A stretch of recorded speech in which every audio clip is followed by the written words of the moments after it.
আসসালামু আলাইকুম। আজকে আমি নতুন একটা ভিডিও নিয়ে আপনাদের সামনে উপস্থিত হলাম। ভিডিওটা খুবই একটা চমৎকার ভিডিও, খুব সুন্দর দৃশ্য। এই দৃশ্যগুলো দেখার মতো দৃশ্য। এটা হলো ভাইরাল জায়গা।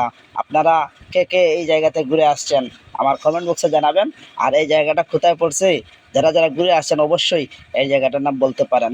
দেখি কারা কারা বলতে পারেন আমার এই কমেন্ট বক্সে। খুব সুন্দর দৃশ্য রে ভাই, ও ভাই রে ভাই, কি বলবো, মনোমুগ্ধকর জায়গা। এই জায়গায় গেলে মন প্রাণ জুড়িয়ে যায়। আপনি যদি বেড়াতে যান তাহলে এই জায়গাতেই বেড়াতে যান, সত্যি আপনার মনটা ভরে যাবে। আমারও মনটা ভরে গেছে।